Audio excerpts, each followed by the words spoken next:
गोविंदा और उनकी वाइफ सुनीता आहूजा के तलाक को लेकर कई तरह की खबरें सोशल मीडिया पर चल रही हैं।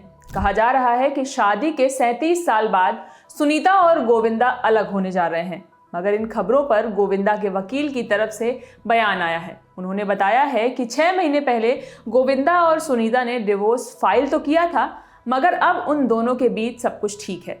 दरअसल पिछले दिनों सुनीता आहूजा ने कुछ इंटरव्यूज और पॉडकास्ट किए, जहां गोविंदा को लेकर दिए गए इंटरव्यू खूब वायरल हुए। इसी इंटरव्यू के बाद लोगों ने अंदाजा लगाना शुरू किया कि दोनों का तलाक होने वाला है। जब इस बारे में गोविंदा के वकील ललित बिंदल से बात की गई तो उन्होंने इंडिया टुडे की सना फरजीन को बताया कि 6 महीने पहले किसी मिसअंडरस्टैंडिंग की वजह से गोविंदा और सुनीता के तलाक फाइल किया था, मगर अब उनके बीच सब कुछ ठीक है। ललित ने आगे बताया, हमने नए साल पर साथ में नेपाल ट्रैवल किया था और उन दोनों के बीच सब कुछ ठीक है। दोनों के बीच कुछ चीज़ें चलती रहती हैं, मगर दोनों बहुत मजबूत हैं और हमेशा एक दूसरे के साथ ही रहेंगे। खबरें ये भी चल रही थी कि सुनीता और गोविंदा अलग अलग रहते हैं। इन खबरों को भी ललित ने गलत बताया है। कहा है कि गोविंदा ने एमपी बनने के बाद एक अपार्टमेंट खरीदा था, वो उनके अभी वाले घर से बिल्कुल सामने था।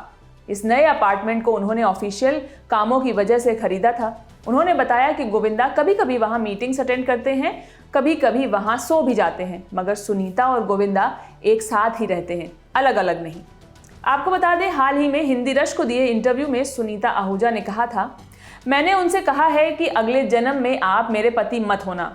वो छुट्टियों पर नहीं जाते और मैं ऐसी हूँ कि अपने पति के साथ सड़क के किनारे खड़े होकर पानी पूरी खाना चाहती हूँ। वो ज़्यादातर समय काम करते हैं। मुझे ऐसा कोई सिंगल मोमेंट नहीं याद है कि जब हम साथ फिल्म देखने गए हों। गोविंदा के वकील ललित ने इस पर भी बात की। कहा, जैसे सुनीता ने कहा गोविंदा जैसा पति नहीं चाहिए, मगर उन्होंने आगे ये भी जोड़ा कि उनके जैसा लड़का वो चाहती हैं। ये बहुत दुर्भाग्य की बात है कि लोग उनके इस वाक्य से सिर्फ नेगेटिव चीज़ें निकाल रहे हैं। मैं आपको बता रहा हूँ कि वो दोनों साथ हैं और हमेशा रहेंगे। बीते दिनों ई टाइम्स ने भी गोविंदा से इन तलाक की खबरों पर बात की थी, तो गोविंदा ने इन खबरों को ना तो सच बताया था, ना ही झूठ। उन्होंने बस इतना कहा कि वो जल्द ही कमबैक करने वाले हैं, वो जल्द ही एक फिल्म पर काम शुरू करेंगे। इस खबर पर आप क्या सोचते हैं, हमें कमेंट बॉक्स में ज़रूर बताइए। इस खबर को लिखा था हमारी साथी मेघना ने। मैं हूँ शिवानी। बाकी खबरों के लिए देखते रहिए ललन टॉप सिनेमा। शुक्रिया।